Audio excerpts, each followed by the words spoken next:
Amém. Já está gravando, viu? Então, como no começo aqui eu falei, vou repetir, nós vamos iniciar hoje um estudo maravilhoso, um estudo fascinante que é sobre a Bíblia Sagrada, a doutrina das Escrituras. Veja que nós já estudamos a doutrina de Deus, que é a teontologia, nós já estudamos a doutrina de Cristo, que é a cristologia. Estudamos também a doutrina do Espírito Santo, que é a paracletologia ou pneumatologia. E agora iremos estudar a doutrina das Escrituras, ou bibliologia. Esse é realmente um estudo fascinante, maravilhoso, onde nós vamos entrar os meandros, né, da Bíblia Sagrada. Nós vamos saber como que ela foi feita, os materiais que ela foi feita inicialmente, e que também aonde que surgiu esses materiais. Vamos falar sobre a definição do cânon sagrado. O cânon significa vara de medir, que é o padrão, né? Nós vamos estudar sobre o cânon do Antigo Testamento, vamos estudar também sobre o cânon do Novo Testamento. Nós vamos dar uma repassada em cada livro aqui do Antigo Testamento e também os livros do Novo Testamento. Então, vai ser um estudo que nós vamos tirar muito proveito nesses nossos encontros, né? Vai ser muito proveitoso, porque nós iremos aprender muita coisa sobre a Bíblia, em que uma pessoa normal, ela, na igreja, né, o crente normal, muitas vezes desconhece. Mas nós, como futuros teólogos, né, nós vamos entrar dentro do cerne, né, da Bíblia Sagrada. Esse estudo, realmente, eu estou muito animado, porque é um estudo fascinante. O estudo da bibliologia, ou então, como é conhecido também, a doutrina das Escrituras. Deixa eu aqui compartilhar com vocês aqui.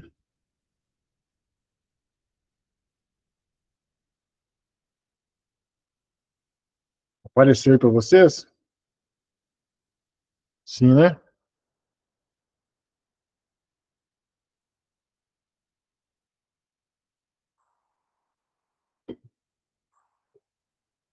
Bom, irmãos, doutrina das Escrituras.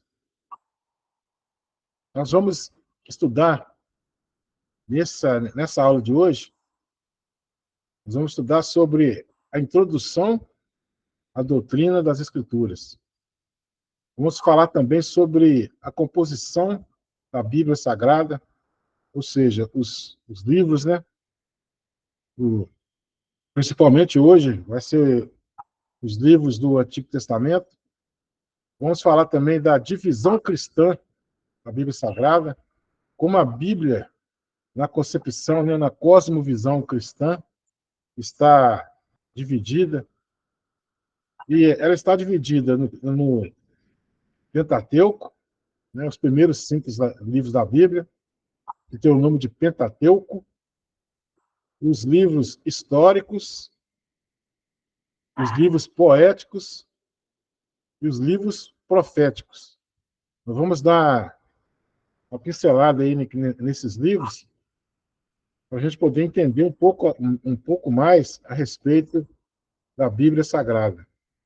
E essa divisão que está aqui, Pentateuco, livros históricos, poéticos e proféticos, né? Mais uma vez eu falo que é na cosmovisão cristã.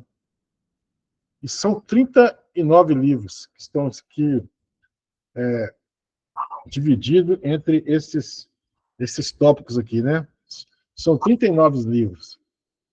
Existe também, para que nós possamos ter uma ideia, a divisão hebraica da Bíblia Sagrada, no Antigo Testamento, porque o hebraico é somente no Antigo Testamento. Ou seja, os judeus acreditam somente no Antigo Testamento. Para eles, para os judeus, para o povo hebreu, o Novo Testamento não faz parte da Bíblia Sagrada. Então, o judeu ortodoxo, né, ele não acredita em nada do Novo Testamento. Então, para eles, Jesus não é o Filho de Deus e outras coisas mais.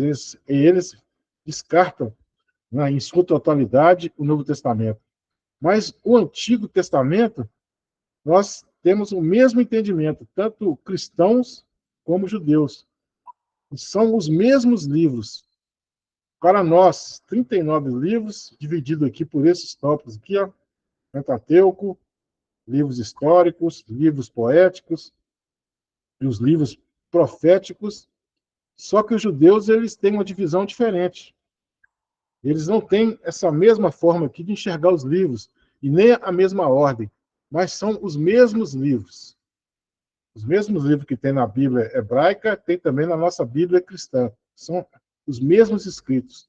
O que eles têm é a diferenciação na posição e na divisão que eles têm nas suas respectivas Bíblia, né? Por exemplo, a Bíblia hebraica, ela se divide em três. Aqui dá para a gente ver que a nossa Bíblia, a Bíblia cristã, ela se divide em quatro.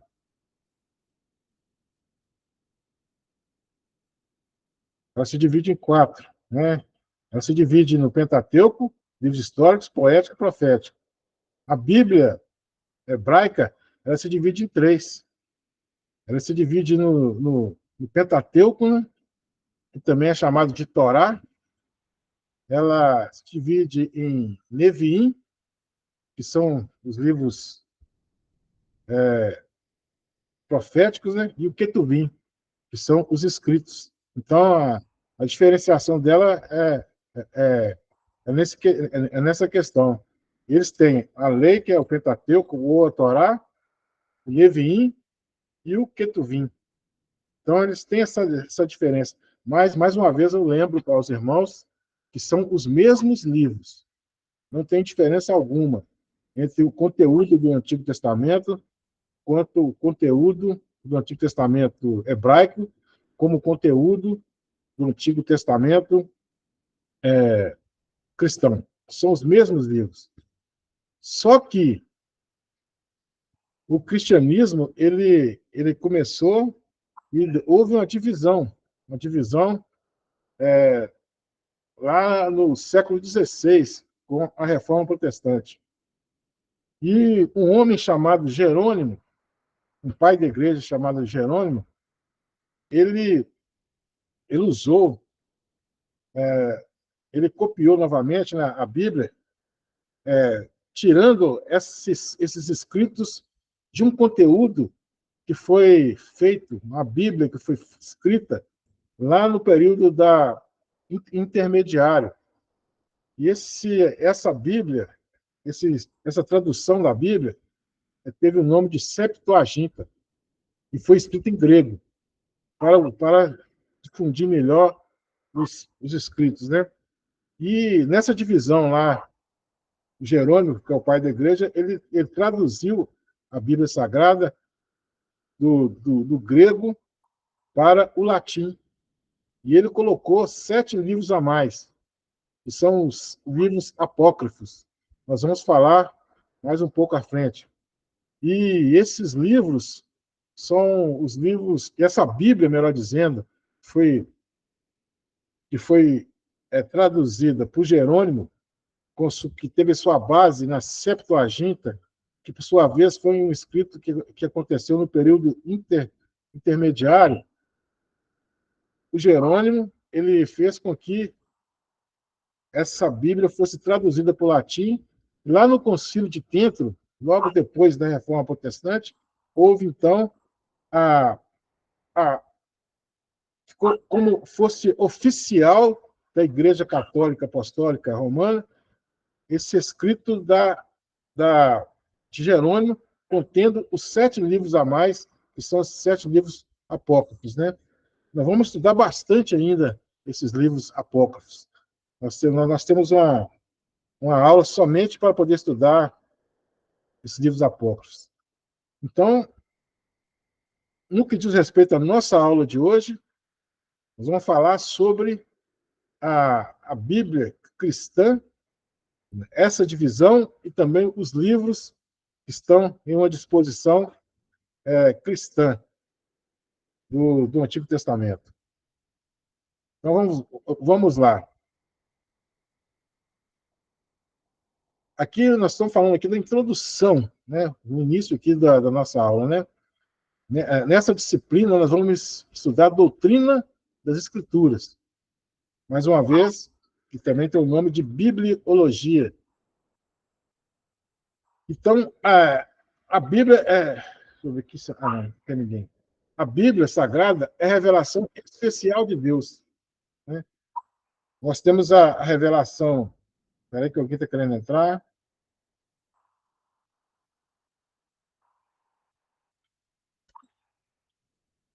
Nós temos a Bíblia como a palavra de Deus, como revelação especial.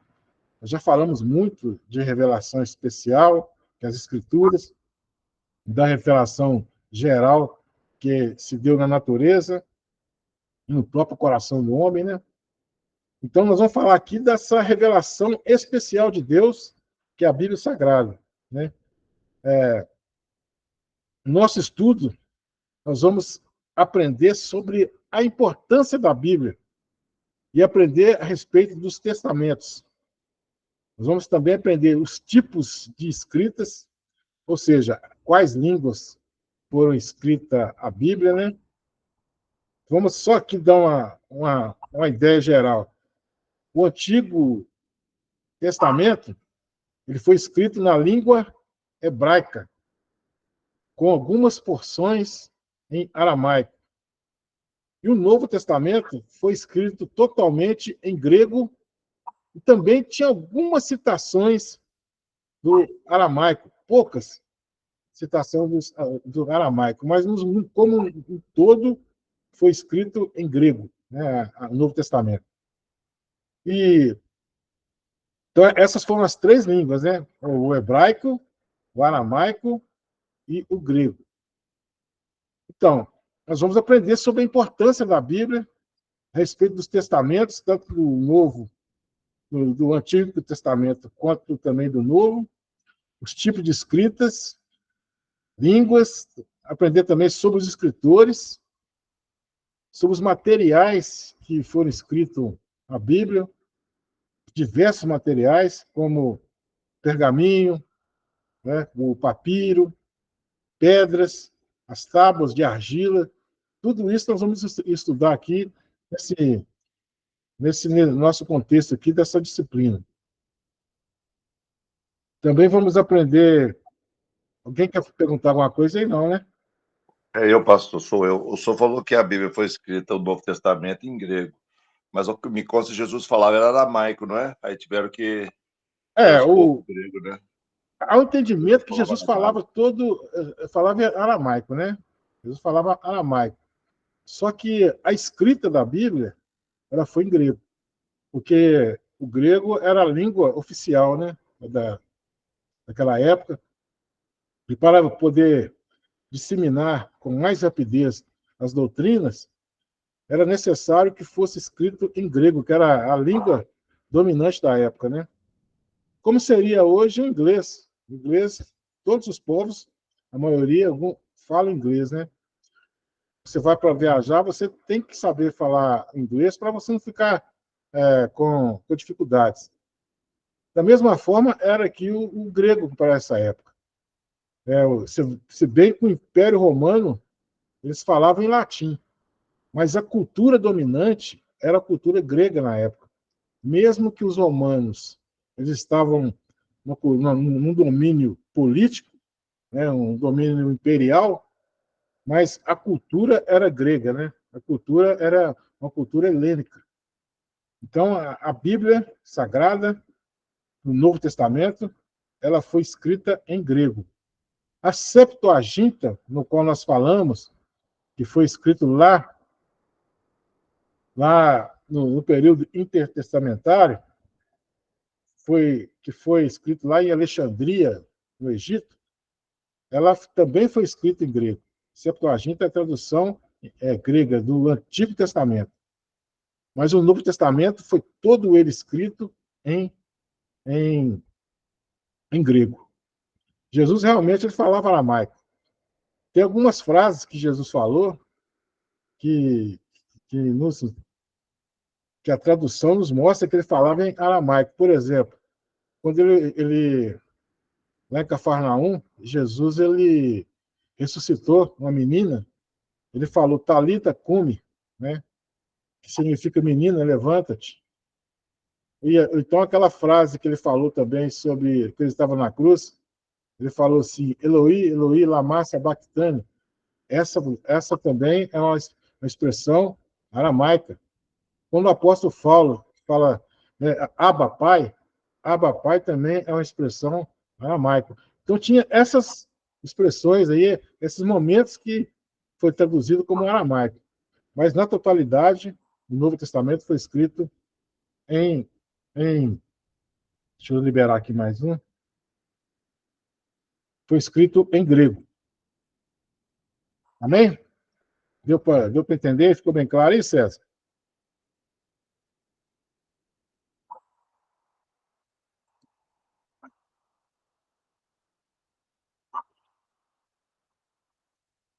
O pessoal entrando aqui.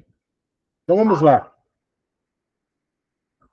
Então nós vamos aprender tudo isso nessa nossa disciplina, né? As línguas, é, as escritas, os escritores, né? A Bíblia foi escrita por aproximadamente 40 escritores, e de vários lugares, de várias culturas, né? E mesmo assim a Bíblia se mantém em um contexto único, né? A Bíblia ela vai caminhando dentro de uma lógica impressionante. Se você fizesse hoje, reunisse 40 pessoas para escrever livros, né? Cada um escrever um livro, ia dar uma bagunça violenta. Mas a Bíblia não. A Bíblia foi escrita por 40 pessoas em locais diferentes, em culturas diferentes. Mesmo assim, ela mantém uma coesão extraordinária, né? Os 66 livros da Bíblia parece que é um livro só, de tão coerente que esse livro é. Então vamos lá. Vamos falar também do cânon sagrado, né? Que é a vara de medir, e nós vamos falar nos respectivos cânon, como se deu eles, né? Mas mais à frente nós vamos entrar bem nessa questão do cânon sagrado. E é um caminho longo. Esse estudo das escrituras é um caminho longo, mas é muito edificante. Vamos falar um pouco, para a gente retomar aqui, um pouco, a respeito da revelação geral, que foi feita através da natureza, né? Aqui, ó, através da natureza, ou então no coração do próprio homem, todo ser humano, ele primeiramente, ele vê que foi Deus que criou todas as coisas, porque tinha que ter um ser por trás de toda a criação. E, e também no coração de cada homem, cada pessoa que nasce, ela tem assim um sentimento de que alguém criou todas as coisas e há dentro da vida de cada um alguém que um dia será um justo e um justo juiz. Então está no coração de todos nós. Uma criancinha já sabe que se ela fizer alguma coisa de errada, alguém vai punir. E esse alguém que ela pensa não é aqui da Terra, é alguém que está externo aqui à Terra. Então, está no coração de cada um de nós também essa revelação geral, né? E aqui, alguns nomes que as Escrituras possuem. Né? Aqui, vamos aqui, a palavra de Deus, Tiago 1:21 fala a respeito da palavra de Deus, 1 Pedro 2:2 também fala a palavra de Deus, né? Esse nome aqui, ó. A Bíblia também é conhecida como a palavra de Deus. Lá em 1 Pedro 2:2 fala a palavra, que é a mesma coisa. Né? a palavra da verdade, que também é a palavra, primeiramente, aqui, que é a mesma coisa. Tiago 1:21 fala a palavra de Cristo. Tudo esses nomes é dado na Bíblia, nas Sagradas Escrituras. A palavra da verdade, Tiago 1:18 fala também da palavra da verdade. As Santas Escrituras, Daniel 10:21, né? A lei do Senhor, tudo isso aqui, esses nomes são sinônimos de Bíblia Sagrada, né? A espada do Espírito, lá em Efésios, capítulo 6, fala sobre a espada do Espírito, né? Que faz parte da, da como que é o nome? Que fugiu aqui agora? Da armadura de Deus, né? A espada do Espírito. Até preguei ontem na igreja a respeito disso, né? Da armadura de Deus, né? Que são o cinturão da verdade, a couraça da justiça, o escudo da fé, o capacete da salvação, e a espada, a espada que é a única arma de ataque, que é a Bíblia Sagrada, né? Então, outro nome aqui também que é dado é os oráculos de Deus. Todos esses aqui são sinônimos da palavra de Deus.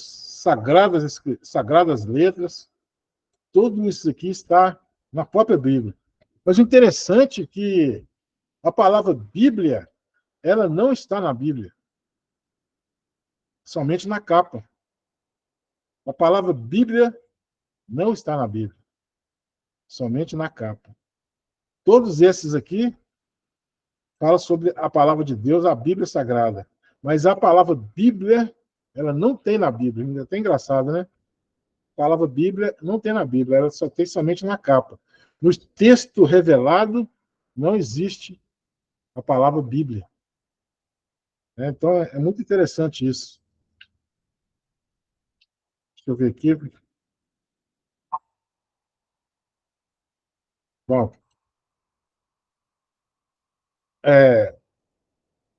até a Reforma Protestante, como eu já falei aqui com os irmãos no início, houve muitos desvios, né, no que se refere às verdades na palavra de Cristo, né, na palavra de Deus, na Bíblia Sagrada, nas Sagradas Letras.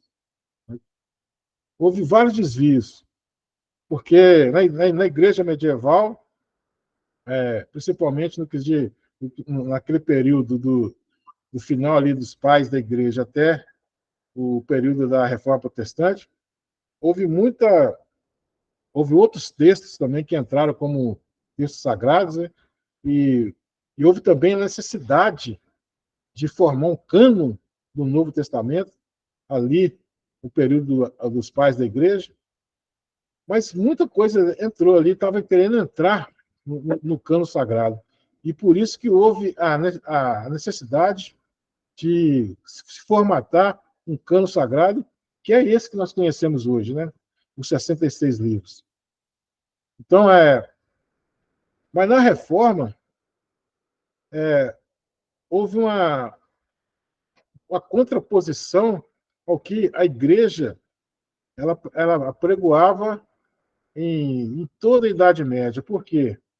Porque a interpretação da Bíblia Sagrada nesse período da Idade Média só era feita pelos os monges, né?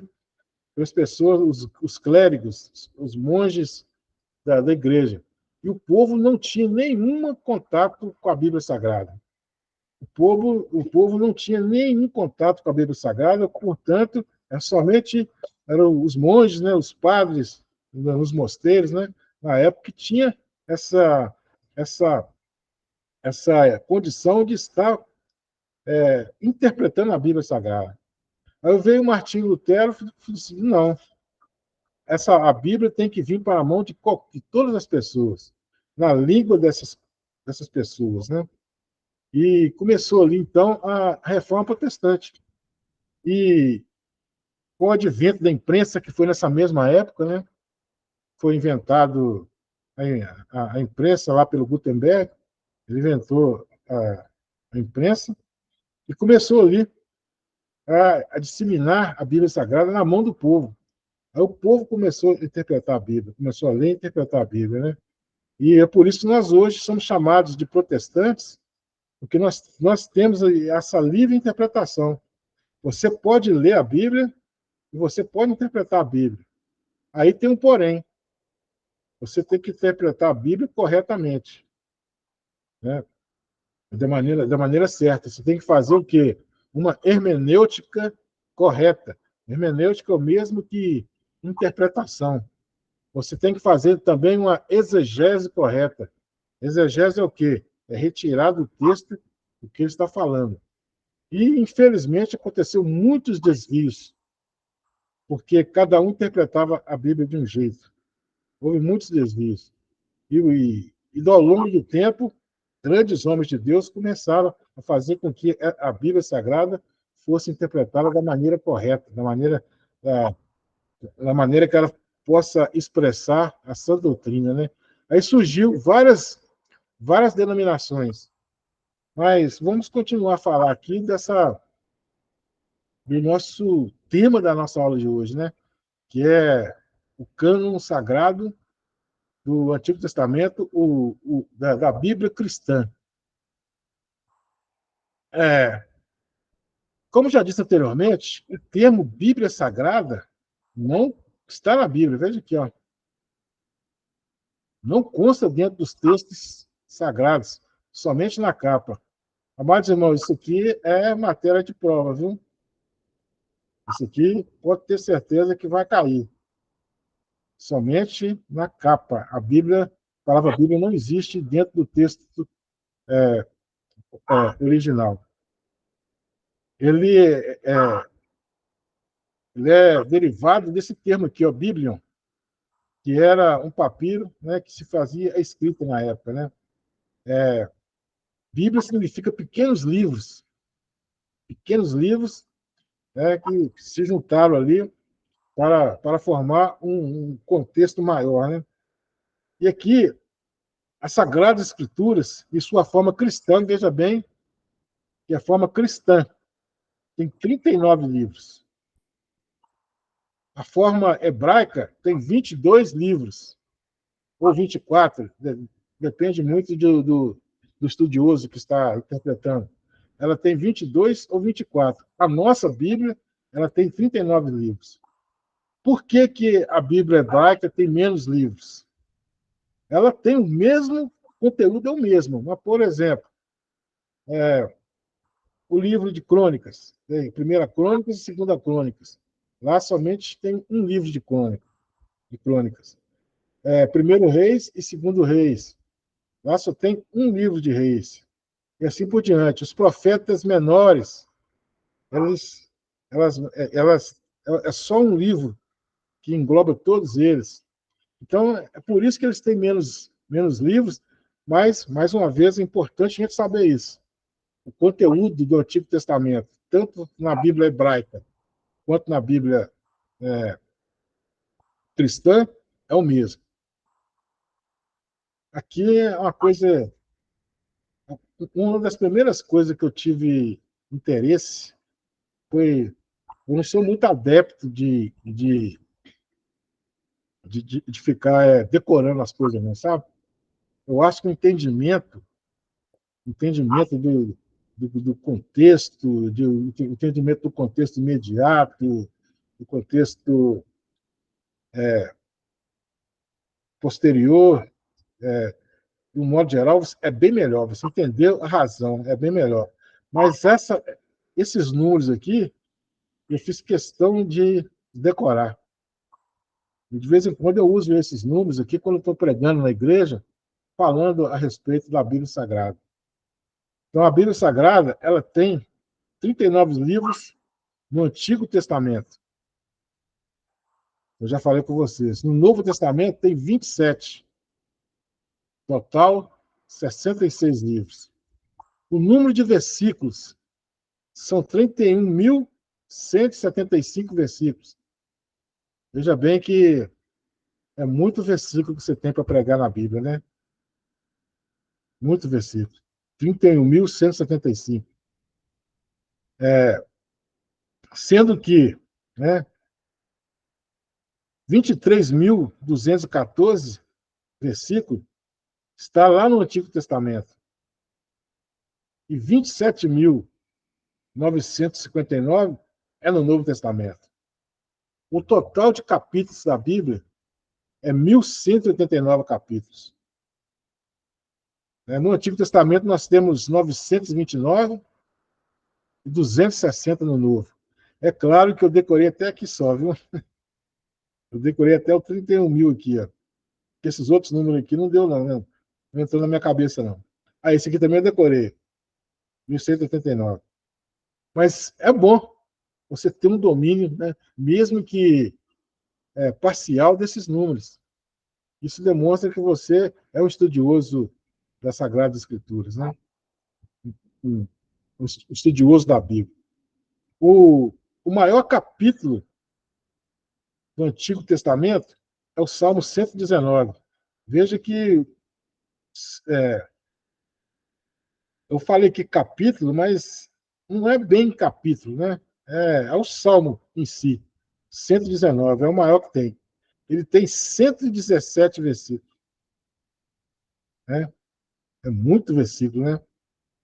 Aquele salmo ali é bom você ler aquele salmo antes de almoçar e de jantar. Você começa a ler esse salmo ali, lê o salmo todo. Né? Você fica com fome ali, fica. Entendeu? É bom você ler ali antes de jantar. Tô brincando, irmãos. Não precisa ninguém ler esse instante. Vai ficar uma hora lendo ali e a barriga lá nas costas, né? Bom, o maior versículo da Bíblia está em Esther. Esther, capítulo 8, versículo 9. Olha ele aqui, ó. Esse aqui. Olha o tamanho dele. Esse é o maior versículo da Bíblia. E o menor versículo do Antigo Testamento está lá em Êxodo 20:13. Esse aqui, ó. Não matarás. Está lá no Decálogo, né? Nos 10 mandamentos. Isso ocorre nas versões da língua portuguesa, né? Pode ser que em outras línguas tenha aumentado, não seja ele o menor, né? Mas na língua portuguesa é. Coincidiu com o Código Penal brasileiro, o menor é esse também. É mesmo. Alguém. É mesmo? Tá, não sabia, não. Não sabia que era o menor, não. Você é operador do direito, César? Aposentado, pastor, aposentado. Tá. Pois é. Então é isso aí, ó. Não matarás, é o menor, né?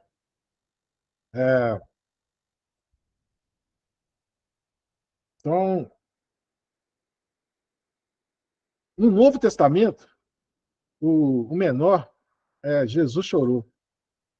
Aquela passagem lá que ele está lá com Marta e Maria, né? Quando ele recebe a notícia da morte de Lázaro. Não, ou melhor, quando Maria fala para ele, se tu, mestre, estivesse aqui, nosso irmão não teria morrido. E fala lá, Jesus chorou. Esse é o menor lá do Novo Testamento. O menor livro do Antigo Testamento é Obadias. Obadias ele tem 21 versículos. É pequenininho mesmo.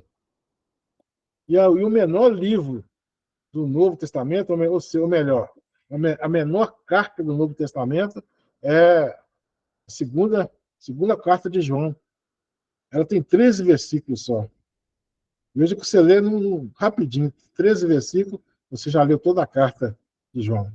Então, isso aqui foi só para a gente entender um pouco as particularidades aqui da Bíblia Sagrada, né?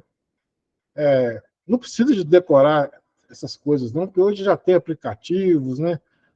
A Bíblia no celular já te mostra tudo isso aqui, mas é bom a gente saber, né? É bom a gente saber alguma coisa, saber que existe, né? Saber quais são, né? como eu falei aqui, né, o Antigo Testamento foi escrito na língua hebraica, né, com alguns trechos de aramaico, e vai de Gênesis até Malaquias. Veja que começa em Gênesis e termina em Malaquias. Depois de Malaquias, segundo o cânon da Bíblia cristã, né, Malaquias vem o período intertestamentário, o período intermediário. E não houve nenhuma revelação do Espírito Santo, né? E, como falei aqui da Septuaginta tem esse significado aqui do LXX, né? Que é a tradução do Antigo Testamento para o grego. O Antigo Testamento foi traduzido para o grego e deu-se o nome da Septuaginta. E essa tradução é uma lenda que fala que foi 72 homens hebreus que foram lá para Alexandria, no Egito, e em 72 dias eles escreveram a Septuaginta, né? Que era também para facilitar, por causa que a cultura helênica era a cultura que predominava na época, né? Para poder ajudar. E Jerônimo, como eu já disse anteriormente, ele pegou a Septuaginta e traduziu para a Vulgata Latina, que é só uma curiosidade que a Vulgata Latina é a Bíblia que a Igreja Católica ela usa nos seus sermões, até nos dias atuais, né? A Vulgata Latina de Jerônimo, né? Até aqui, alguma dúvida, irmãos? Alguma pergunta, alguma colocação? Porque nós vamos entrar agora, propriamente dito, na divisão.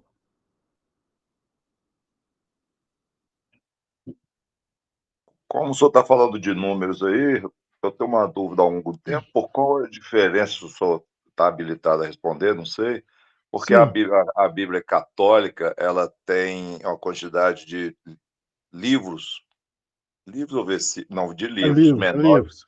maiores que o da Bíblia evangélica, do que da Bíblia cristã. Porque acho que você não tinha entrado ainda não quando eu falei isso, né, hoje. É porque nessa tradução aqui da Septuaginta,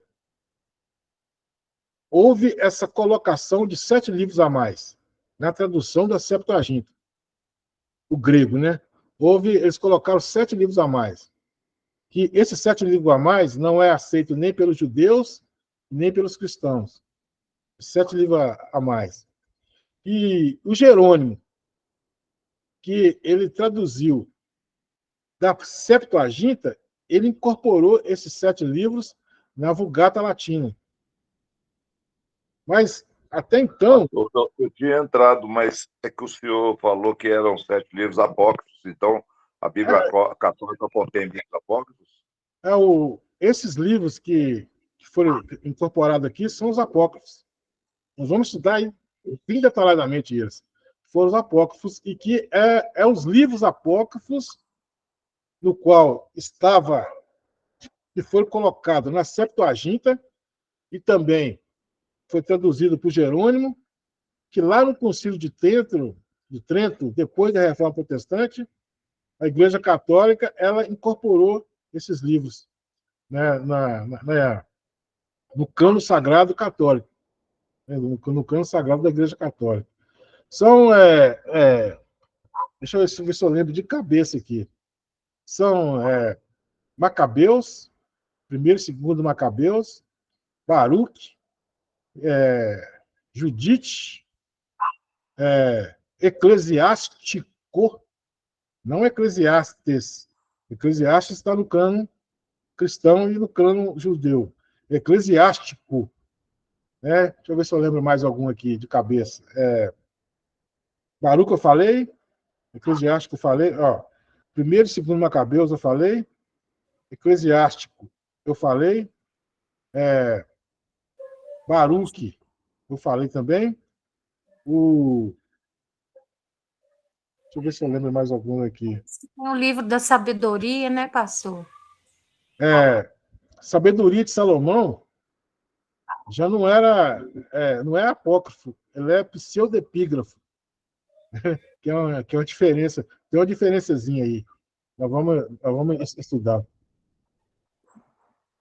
De cabeça aqui, eu não estou lembrando 7, não. Eu lembrei só alguns. Primeiro e segundo Macabeus, Judite, Eclesiastes, Baruque, não sei se Sabedoria de Salomão também entra. Depois vamos olhar aqui mais à frente, que eu vou falar para vocês. Então, tem esses livros, a Igreja Católica tem no cano sagrado dele hoje, atualmente. Eles valem até hoje. Para os irmãos lá da Igreja Católica, vale até hoje. Né? Então, nossos amigos da Igreja Católica, vale até hoje esses 7 livros apócrifos. Né? E o que acontece? Há uma discussão a respeito desses livros por causa da revelação bíblica, né? Da revelação do Espírito Santo. Para eles, é tudo revelado pelo Espírito Santo, e para nós, esses 7 livros não faz parte da revelação do Espírito Santo. Quando a gente estiver estudando mais a fundo, nós vamos trabalhar bastante na diferença desses livros, né? É por isso que eu falo que é um estudo um estudo fascinante, né? Que a gente vai lá no cerne dessa questão, né? Então aqui nós vamos falar agora da nossa divisão aqui da Igreja da Bíblia Cristã. Nós vamos deixar de lado agora a Septuaginta, nós vamos deixar de lado o cano hebreu, né? Os judeus. Vamos falar somente aqui do nosso cano sagrado aqui, da nossa Bíblia cristã que nós temos nas nossas mãos. Ela está dessa forma. Primeiramente, temos a lei, que é chamado de Pentateuco. Algum irmão aí arrisca falar para mim quais são os livros? É claro que eles vão falar aqui, ó, deixa eu tirar aqui. Alguns conseguem me falar quais são os primeiros livros, os primeiros 5 livros do Pentateuco? Os 5 livros do Pentateuco, melhor dizendo? Quem tiver coragem pode falar aí.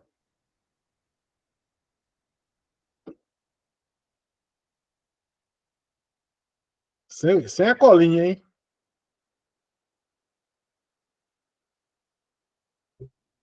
Parei no 4. Igual eu falei, eu não sou muito adepto de decoreba, não. Né? Mas. Gênesis, Êxodo, Levítico, Números, Deuteronômio.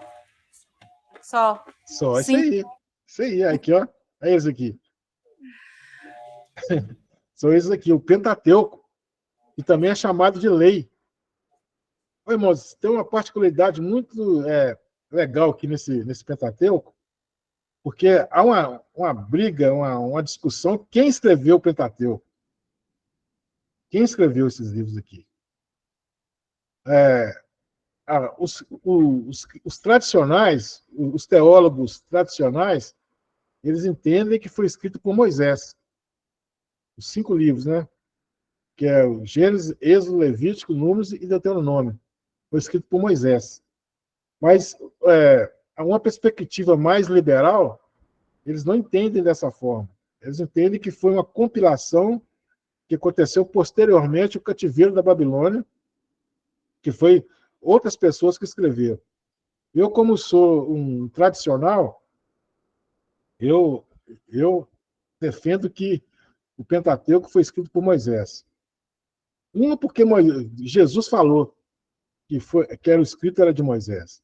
Então, se Jesus falou, está falado, né? Então, para mim, os 5 primeiros livros da Bíblia foram escritos por Moisés.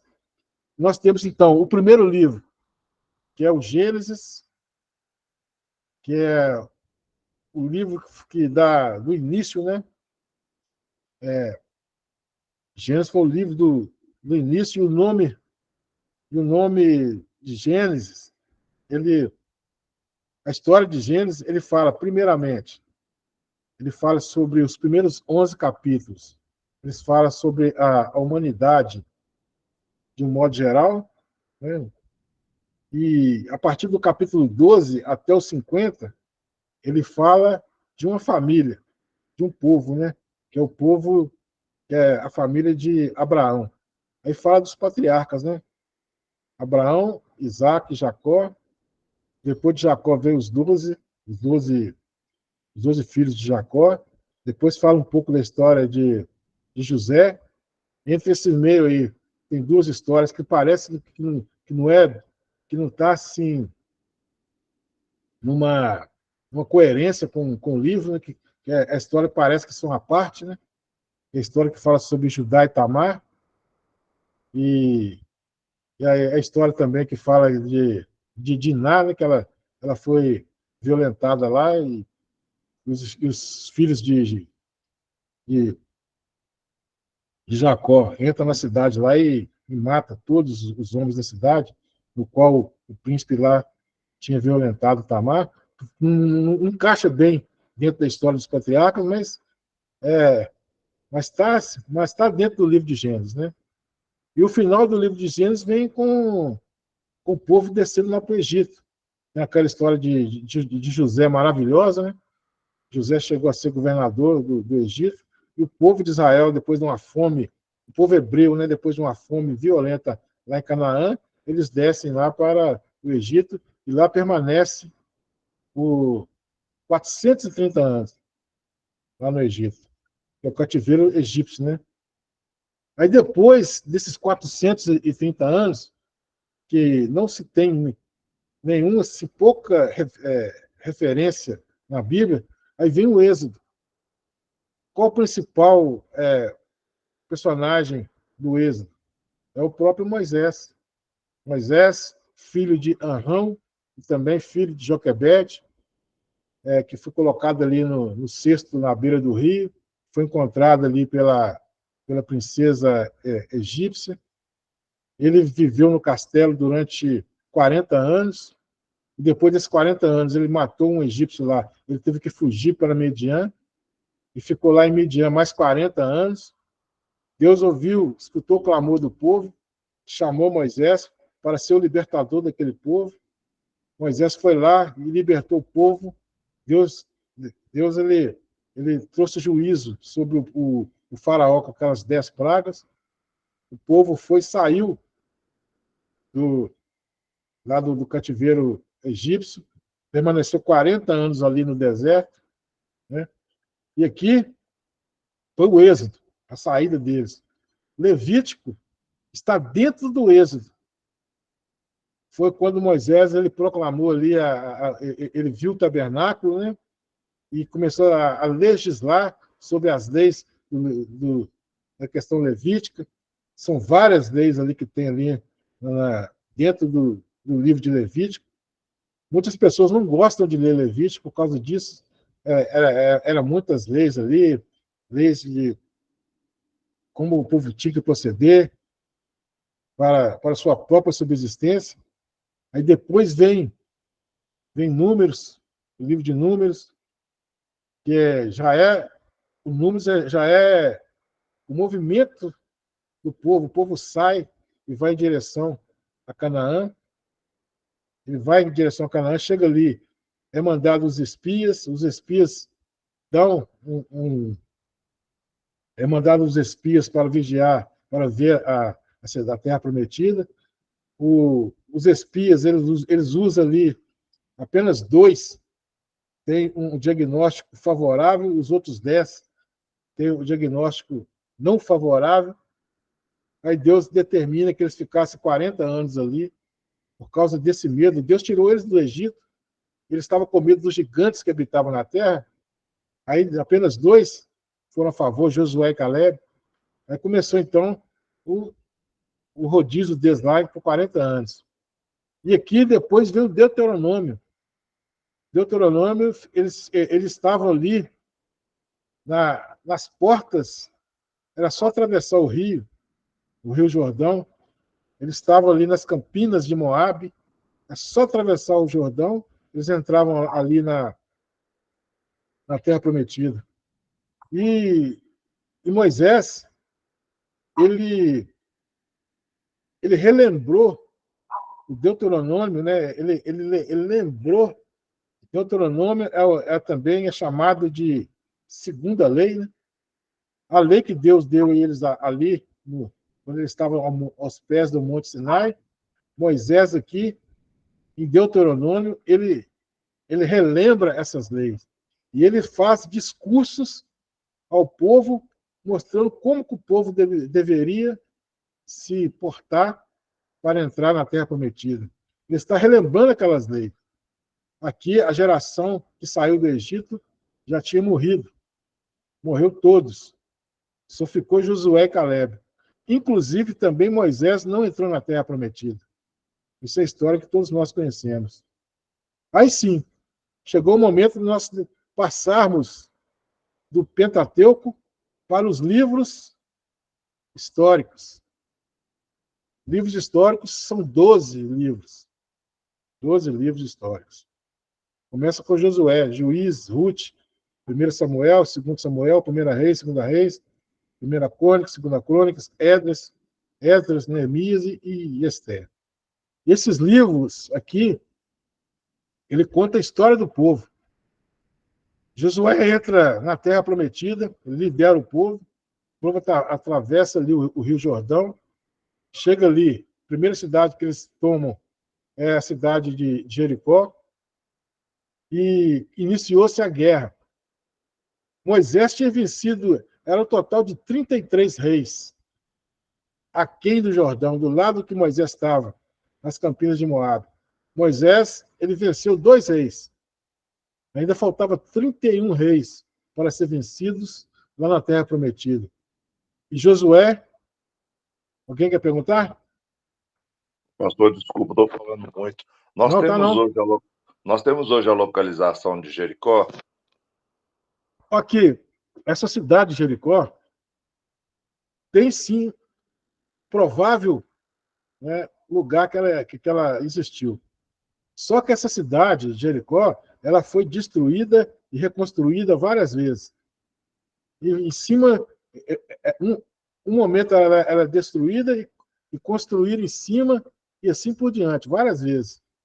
Então, o sítio arqueológico onde essa cidade está, ainda é possível localizar. Mas ela foi destruída, houve guerras em cima dessa cidade, de Jericó, ela foi destruída e a arqueologia trabalha com camadas, né, de terra. Camadas de terra. Então, ela está muito abaixo, essa Jericó da época de Josué, ela está muito abaixo dentro das camadas de terra. Então, é difícil para a gente dizer certamente onde que ela está. Beleza, César? Joia, obrigado. Mas existe o sítio arqueológico, né? Onde... Queria saber se ela é na localização atual de Israel. Ela fica às margens do Rio Jordão. O local, eu digo que é correto, sabe?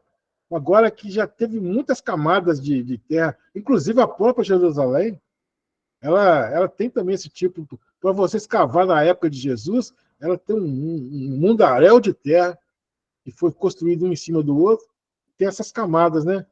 Aquele arqueólogo adventista do sétimo dia, chamado Rodrigo Silva, ele é um ótimo arqueólogo, né? E ele sempre tem alguns programas que falam a respeito disso. Um deles é o Evidências, né? Aí vocês podem pesquisar lá, Evidências no YouTube, que vocês vão ter acesso aos vídeos, né, do Rodrigo Silva. E ele ensina muito mesmo a respeito dessa questão da arqueologia, dos sítios arqueológicos que tem lá em Israel atualmente. É muito bacana. Então, Josué, ele chegou ali e guerreou. Ele guerreou durante muito tempo ali, aproximadamente aí, se diverge muito, né, de historiador para historiador, porque a cronologia, né, a medida do tempo é muito imprecisa, né? Ele ficou ali um tempo ali para guerreando contra os outros 31 reis que faltou. Mas o que eles erraram, e houve divisão, né? A divisão da terra entre os filhos de Jacó, as tribos, né? Foram apossaram da terra, mas eles tinham que expulsar todas as pessoas dali, todas. Só que eles não expulsaram, alguns eles deixaram algum. E a palavra, né, do Senhor fala que aquelas pessoas que ficarem, se ele não expulsasse todos, matasse todas as pessoas, expulsasse, ela seria como espinho nos olhos deles. Por que eu falo isso? Porque aquelas pessoas que habitavam a terra de Canaã na época, elas tinham outros deuses. Uma vez que não fosse expulso todos, eles iam continuar cultuando esses deuses e iam contaminar o povo de Israel. Mas eles não conseguiram expulsar todos. E aconteceu essa questão da contaminação. O povo de Israel ficou contaminado. Tanto que quando chega em Juízes, se você ler em Juízes, saiu a primeira geração que saiu do Egito. Ela morreu no deserto. A segunda geração, ela conquistou, através de Josué, a terra prometida. E a terceira geração, que estava lá em Juízes, já não conhecia mais a Deus, por causa dessa contaminação com os povos ali, né? Os cananitas, né? Ou cananeus que habitavam ali. E o próximo livro aqui, o livro de Juízes, ainda o sistema de governo era teocrático, né? Era Deus que conduzia o povo, ainda em Juízes. Só que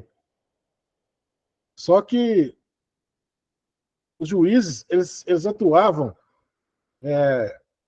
não em todo o Israel, eles atuavam em determinados lugares, né, localizados. E isso também trouxe muitas dificuldades.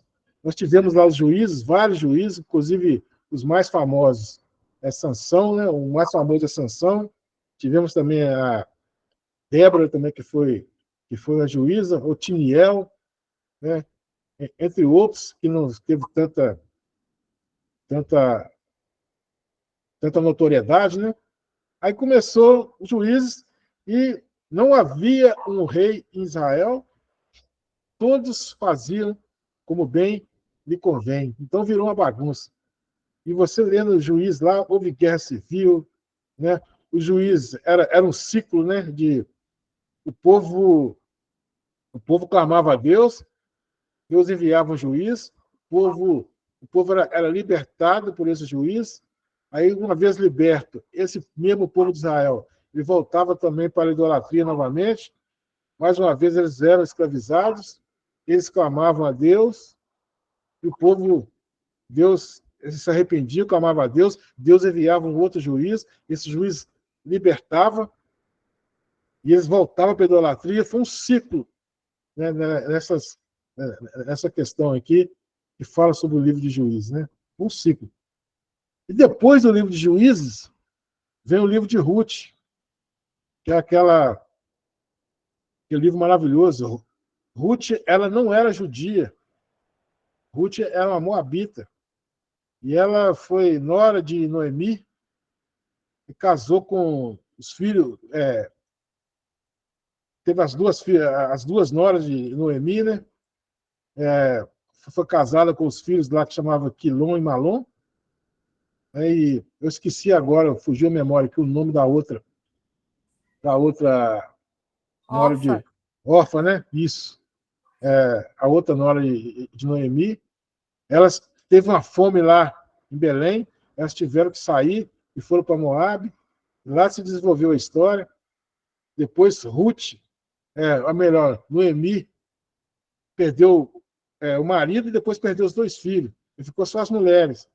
Elas iriam voltar para Belém. A Orfa quis ficar na terra dos Moabitas e a Ruth quis voltar com a sua sogra, Noemi. E tem um texto muito bonito, né, que é falado, que Ruth fala, né? ela fala assim: o seu povo o meu Deus é o seu Deus, o seu povo é o meu povo. Faça-me o Senhor que bem lhe prover, se outra coisa que não for a morte me separar de ti. Então, isso é usado em casamento, é usado em muitas, como uma declaração de amor da nora com a sogra, né? Então, é muito bacana esse momento aqui. Ela voltou, né? A órfã ficou, Noemi e Ruth voltou, ela foi resgatada por Boaz, que era um parente, né, mais longínquo de Noemi, né, um parente de Noemi. Ela foi resgatada por Boaz, uma história maravilhosa lá nas colheitas, né? E então foi assim que foi o desfecho desse livro de Ruth. E Ruth, ela como uma moabita, ela entrou para a genealogia de Jesus, né? Ela era, se não me engano, ela foi bisavó de Davi, Jesus como filho de Davi. Portanto, Jesus, a Ruth, ela entrou na genealogia de Cristo, né? Que coisa boa, né? Que coisa maravilhosa. Uma moabita, uma gentílica, que entra na, na genealogia do nosso Salvador. Aí veio Samuel. Samuel é o filho de Ana, né? Aquela história de Ana também, uma história lindíssima. Ana também, ela era estéril. Aí veio Samuel. Aqui, Samuel, o povo pede, né, um rei. Como o governo era teocrático, não foi a Samuel que eles estavam rejeitando, e sim o próprio Deus. Os filhos de Samuel, eles não tinham uma conduta correta, e Samuel ungiu Saul como rei. E Saul, ele foi um bom rei, um rei na questão militar, ele foi até bom, foi um bom rei. Só que Saul, ele cometeu alguns erros e Deus ele deixou com que Saul não servisse mais para ser rei. Fez com que Samuel ungisse Davi. E Saul perseguiu Davi durante muito tempo. Ele deixou de tomar conta do seu reinado para, para, para se embrenhar numa luta pessoal contra Davi. Davi teve essa questão de ele matar o Golias e tudo. Então foi uma história também muito intensa. E aqui o governo deixou de ser teocrático, Deus no governo, e passou a ser um governo de reis, né? Aí passou a ter reis em Israel. E aqui entra aqui a história primeiramente, de Saul, depois de Davi e Salomão, que são os 3 reis do reino unificado. Era um rei só para todo Israel.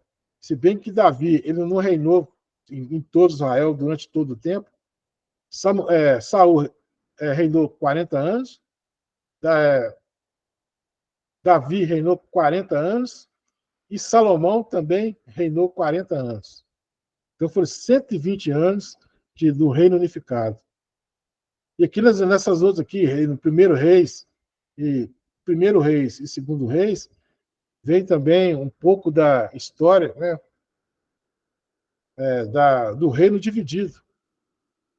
O reino passou a ser dividido, houve com a morte de Salomão.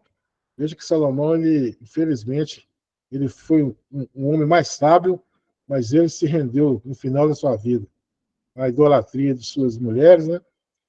E aqui aconteceu com que Deus decretasse que o reino seria dividido. E o filho de Salomão, chamado Roboão, ele assumiu o reinado.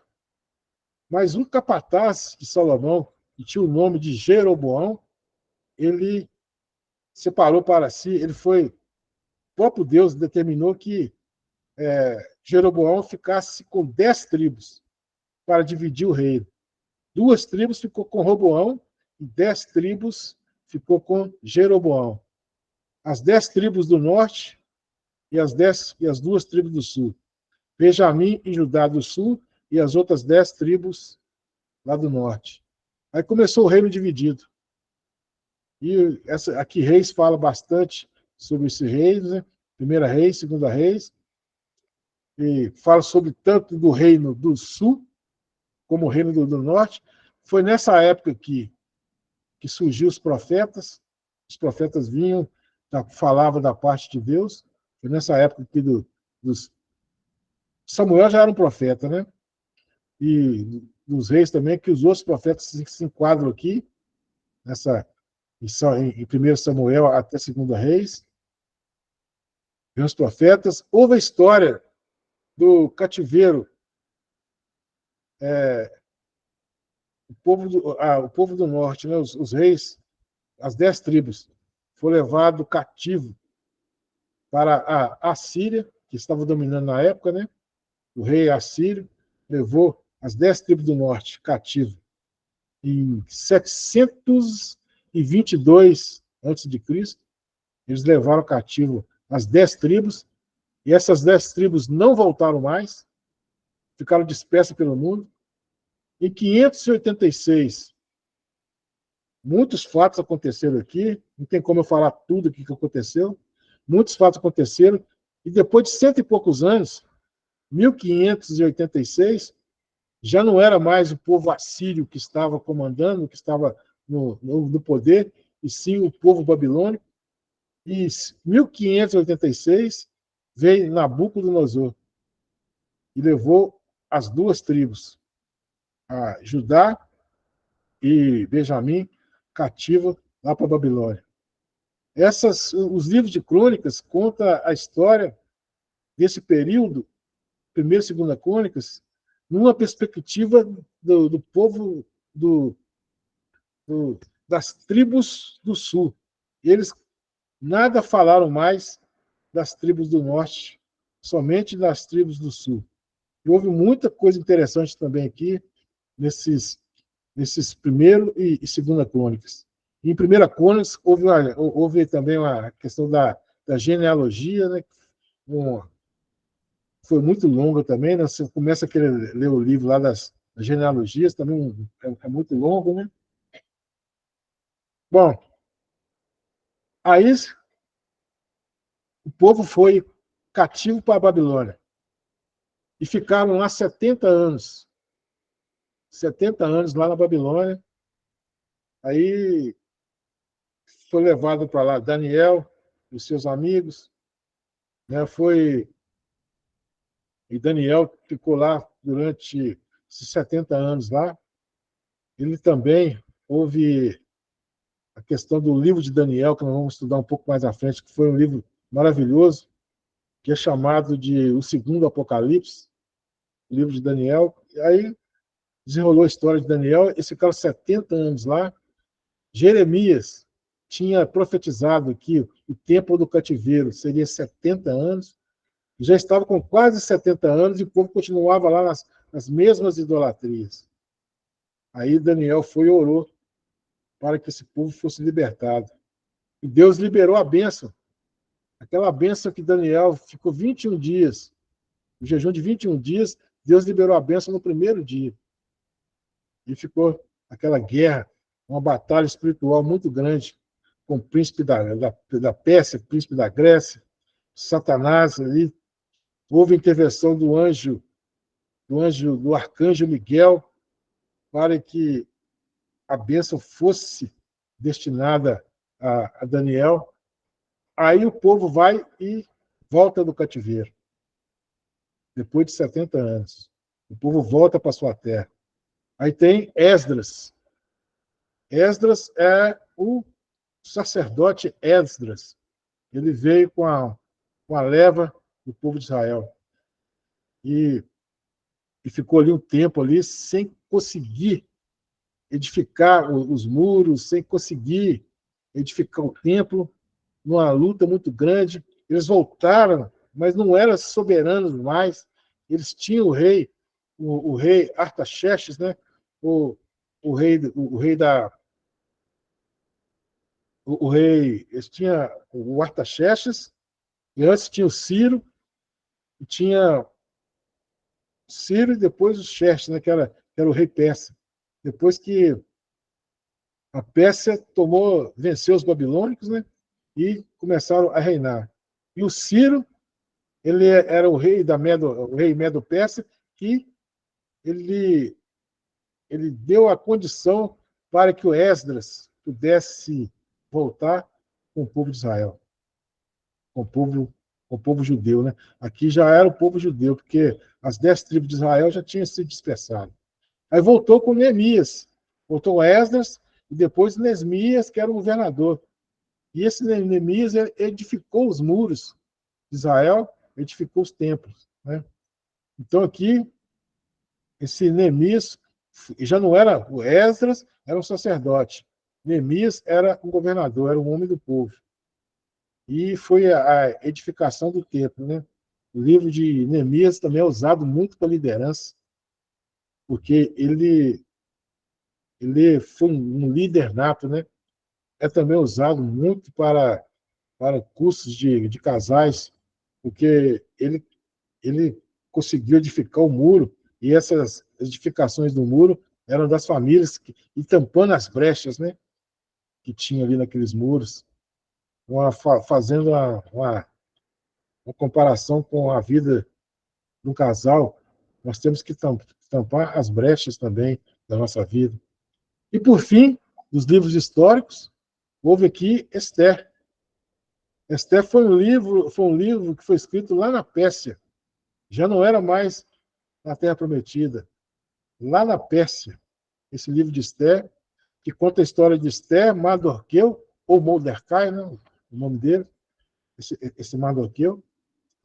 Amã era um alto oficial do rei Artaxerxes.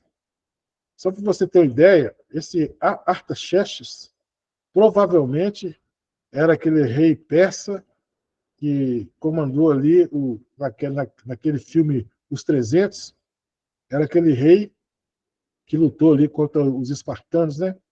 Se bem que ali é uma história misturada com ficção e realidade, mas provavelmente era aquele mesmo rei que o ator brasileiro Rodrigo Santoro ele interpretou, né? O rei Artaxerxes, era esse mesmo rei. Tudo bate, né? Que poderia ser esse mesmo rei aqui, o rei Artaxerxes, né? Então é o seguinte, essa história de Esther aconteceu lá na Pérsia, e tinha lá Mardoqueu, tinha lá a Esther, e tinha lá o Amã. O Amã queria matar, extinguir o povo judeu. Aí já entra a questão do antissemitismo, né? No qual o povo judeu passa até nos dias atuais, com muitos tendo ódio gratuito, ou até não, contra os judeus, né? Que é chamado de antissemitismo. E houve aquela história maravilhosa de Esther, né? Que o rei ele casou com Esther. Amados irmãos, a Esther ficou 1 ano, 12 meses, só embelezando para o casamento com o rei. Veja como era, né? Essas coisas, né? Como era o reinado, né? A pomposidade que tinha lá, essas questões do império, lá do Império Persa, né? E aquela história que houve a guerra, que o Amã preparou uma forca para Mordecai, e foi ele que foi enforcado no lugar de Mordecai.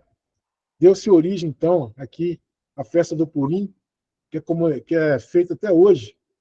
Até hoje é dado essa festa, para o povo judeu comemora até hoje a festa do Purim, né, que aconteceu aqui nessa questão aqui de Esther.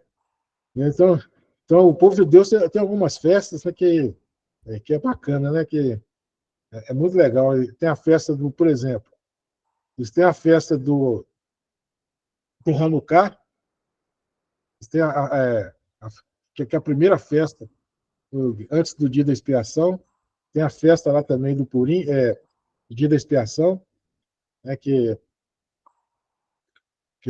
tem o Rosh Hashanah. Aliás, o Rosh Hashanah é a festa antes da expiação, que é o Hanukkah, que aconteceu no período interbíblico, né? Tem a festa do Purim, que aconteceu na época de Esther. Tem a festa da Páscoa, que aconteceu lá no Egito, né? Na saída do Egito. Então, eles comemoram várias festas. Umas são solenes, outras não, mas eles comemoram essas várias festas, né? E tem festa que está até nos dias de hoje. Tem a festa do Holocausto. Então, o povo judeu ele é um povo que tem muitas festas. Então, aqui estão a história de Esther, que aconteceu fora de Jerusalém. Aconteceu lá, ou melhor, fora de Canaã, né? Aconteceu lá na Grécia. Os livros poéticos. Deixa eu ver quantas horas aqui. Falta uns minutinhos aí. Os livros poéticos. São esses aqui, ó, 5 livros. Veja bem que tem 12 livros históricos e aqui 5 livros poéticos, né?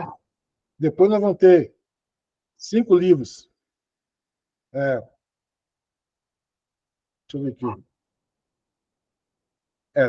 Aqui são os livros poéticos, né? Tem 5 livros poéticos. Depois tem 5 livros proféticos, os profetas maiores. E depois tem mais 12 livros dos profetas menores. Então vamos lá. Jó, aquela história que aconteceu num período, muitos entendem que é da era patriarcal, no período de Abraão, aquela história maravilhosa de Jó, né, que ele passou aqueles momentos difíceis na sua vida. Aí depois vem os salmos, que são os cânticos de louvores a Deus. Aqui no livro de Salmo, eles dizem que o Salmo são canções demonstrando o que Deus é e demonstrando o que Deus faz. Nós vamos falar aqui os autores desses livros lá no estudo do panorama do Antigo Testamento. Aí nós vamos falar quem foram os autores, vamos falar também quem foi o momento que foram escritos. Nós sabemos aqui que Salmo foi escrito por vários autores, né? Mas Salomão foi um grande escritor de salmos, e o próprio Davi também escreveu bastante salmos, Coré escreveu salmos também, que os provérbios são ensinamentos de Davi, né? Ou melhor, Salomão. Salomão escreveu mais de 3.000 provérbios. Salomão também escreveu Eclesiastes, que é uma história que conta, é um livro que fala mais sobre a especulação da vida sem Deus, né? Um homem sem Deus, que fala que tudo é vaidade debaixo do sol. Provavelmente aqui o Salomão já estava no final de sua vida e ele se rendeu à idolatria. Ele estava com o coração entristecido porque ele via que tudo que aconteceu na vida dele, na verdade, era somente vaidade, e que tudo debaixo do sol era vaidade. Esse livro de Eclesiastes, ele se apresenta como se parece muito com a especulação grega, né, da vida, né? Que aqui nada é tão importante, nada é feito aqui de uma maneira tão pragmática, né? Então, esse é o livro de Eclesiastes, que foi escrito por Salomão. E esse aqui, o último livro dos poéticos, Cantares de Salomão, ou então Cântico dos Cânticos. Esse Cantares de Salomão conta a história de uma amada de Salomão. Veja que Salomão teve quase 1.000 mulheres, né? 1.000 mulheres. Porém, ele tinha uma que era amada, né? que ele amava realmente, e a Sulamita, né, a mulher que ele amava, que ele contava aqui a história desse, desse casal, né, dele da Sulamita. Esse livro aqui, irmãos, custou entrar no cano hebreu, por quê? Porque ela tinha um teor erótico, né? Bom, falava do amor de um homem e de uma mulher, e custaram a ser aprovado no cano sagrado pelos próprios judeus, por causa desse teor erótico que tinha aqui no Cântico dos Cânticos. Aí eles tentaram fazer uma alegoria. Alegoria é uma espiritualização do livro. Ou seja, começaram a dizer que Cantares de Salomão era a relação de Jesus com a igreja, ou então Deus com o povo de Israel. Então, tentaram fazer aqui um arranjo aqui, mas isso aí é uma alegoria. E a alegoria não é uma maneira correta da gente interpretar um texto que escrito de uma forma tão literal, igual foi aqui, né? Então, encerramos aqui os livros poéticos, aí vamos para os livros proféticos. Esses livros proféticos aqui, esses profetas surgiram na época lá que o povo estava sobre a dominação dos reis, tanto São Saul, Salomão e Saul, Davi, Salomão, quanto os outros reis do reino dividido. Né? Aí surgiram os profetas. Profetas maiores são maiores porque têm uma literatura maior, um escrito maior, que são Isaías, Jeremias, Lamentações, Ezequiel e o livro de Daniel. Então, eles são maiores, né? Porque os livros são mais robustos. E tem aqui os profetas menores, que Oséias conta a história que ele casou-se, né, com a prostituta, né? Com a prostituta. Aí vem o livro de Joel. Joel também, ele é aquele profeta que ele profetizou o derramamento do Espírito Santo. Amós é um profeta que ele é um profeta social. Ele combatia os desvios da coroa, né, dos reis, que cada vez mais estavam subjugando a população. E Amós era um boiadeiro, um plantador de sicômoro. Obadias, que foi o menor livro, né, do Antigo Testamento. Jonas, que foi aquele que foi destinado a pregar para a libertação de Nínive. E Nínive era a cidade assíria. E foi pregar para Nínive, ele não quis, aí pegou o navio, aí aconteceu aquela história que todos nós conhecemos, né? Miqueias foi aquele que profetizou do Egito chamei meu filho, né? Que Mateus depois faz a mesma afirmação, né? Que Jesus foi para o Egito e de lá ele voltou para a Terra Prometida. Naum foi aquele profeta que depois que Jonas foi lá e pregou para os ninivitas, os ninivitas ficaram mais ou menos 100 anos ainda. Deus não destruiu Nínive, mas eles voltaram a praticar as atrocidades que os assírios faziam. Os assírios eram o povo mais ruim que tinha. Eles cortavam a cabeça das pessoas, eles faziam pilha de cabeças, eles arrancavam a língua das pessoas, dos seus vencidos, né, pela raiz. Eles eram ruins demais, muito ruins. Deus mandou Jonas lá para pregar para eles. Talvez Jonas não queria pregar por causa da maldade deles. Mas mesmo assim, Deus salvou eles durante um bom tempo. 100 anos depois, Deus mandou Naum, um outro profeta, foi pregar lá. Mas aí já não tinha mais chance. Naum levou o juízo. E o povo de Nínive, a cidade de Nínive, foi destruída totalmente. Aí depois vem Abacuque, ainda que a figueira não floresça. Abacuque, ele estava indignado por que Deus deixou que viesse um povo terrível para poder levar o povo de Israel cativo. O povo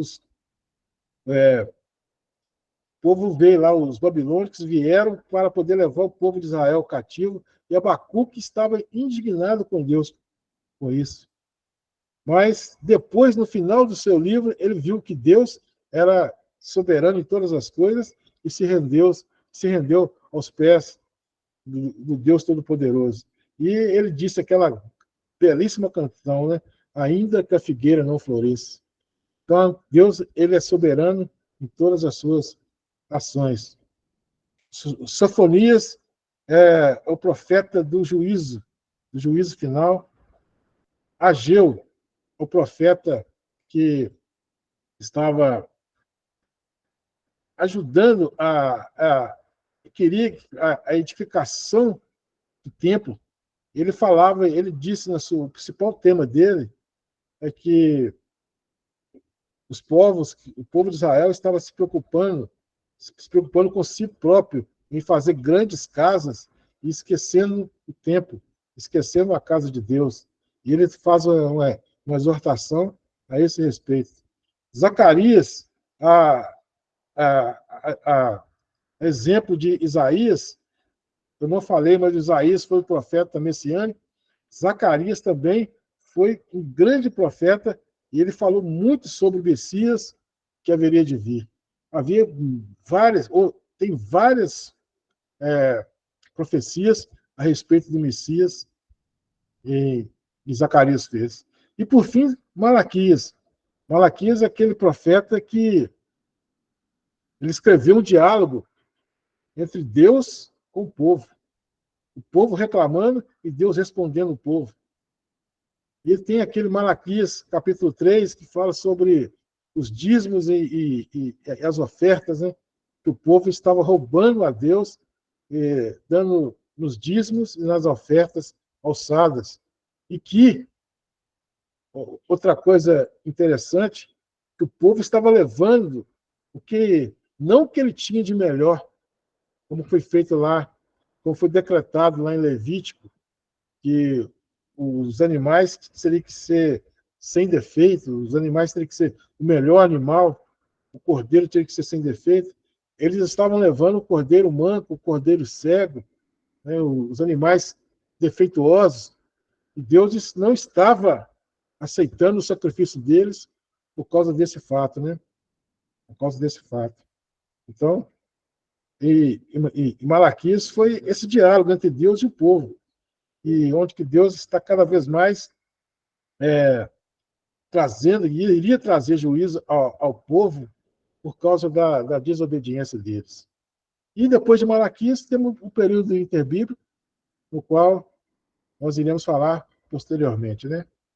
E aqui é o que nós estudamos hoje. Nós estudamos hoje sobre a introdução à doutrina das Escrituras, a composição, né, do cânon sagrado da Bíblia cristã, a divisão cristã da Bíblia Sagrada, Pentateuco, livros históricos, livros poéticos e os livros proféticos. Então, termina aqui a nossa aula de hoje. Nós passamos um tempinho aqui, deixa eu ver. Nós passamos um tempinho aqui, mas espero que foi de bom grado aí para todos nós, né? Alguma pergunta?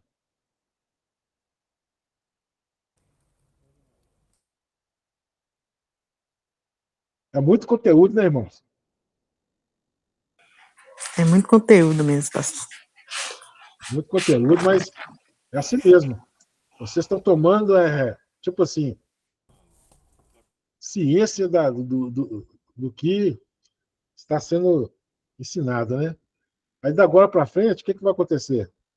Vocês vão trabalhando esse conteúdo para fixar melhor, né? Através de quê? De leitura, pesquisa, né? De várias outras ferramentas aí, você vai guardar esse conteúdo, né?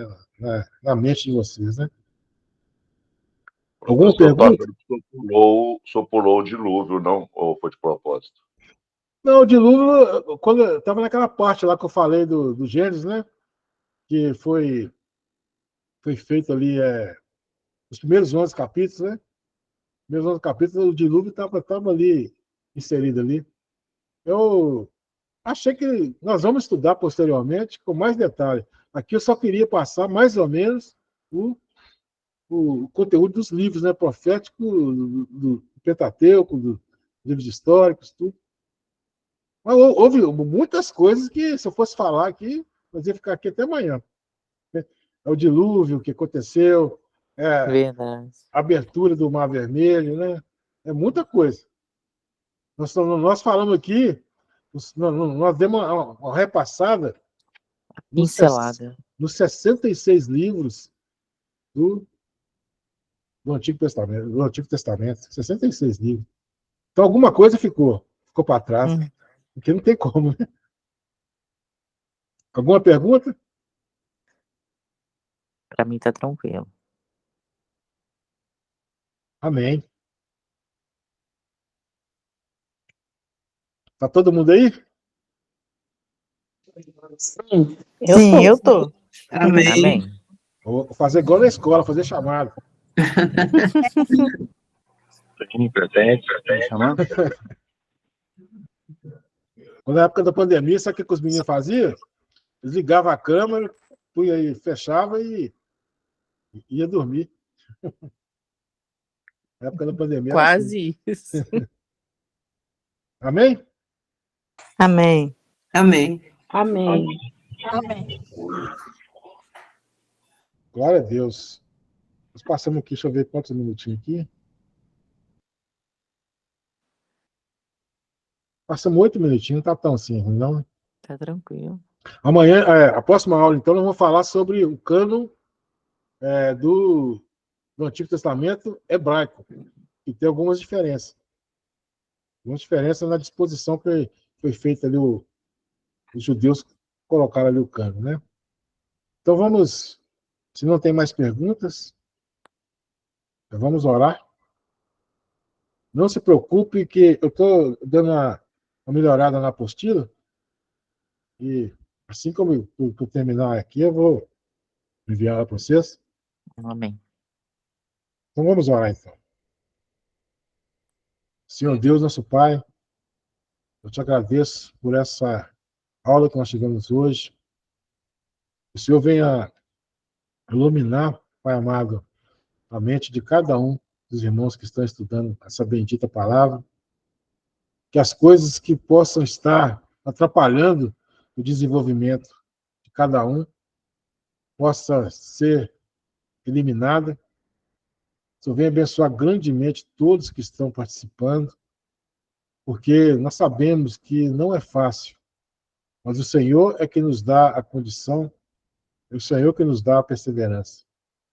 Que o Senhor venha cada vez mais abençoar todos, em nome do Senhor Jesus. Amém. Amém. Amém. Amém.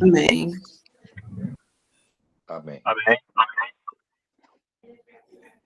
O amor do nosso Deus, Glória a Deus. a graça do nosso Senhor e Salvador Amém. Jesus Cristo Jesus. e a doce consolação do Espírito Santo esteja com todos, não só hoje aqui no seminário Batista da Família, mas também por toda a igreja do Senhor espalhada pela face da terra. Que assim seja. E que haja Jesus. paz e Amém. salvação Glória a Deus. à nação de Israel. Amém. Amém. Todo aquele, toda aquela que tem fé, pode dizer amém? Amém. Amém. Graças a Amém. Deus. Boa noite a todos. Boa Boa noite, noite. gente. Bom descanso. Deus, boa Boa noite. noite. Deus abençoe. Boa noite.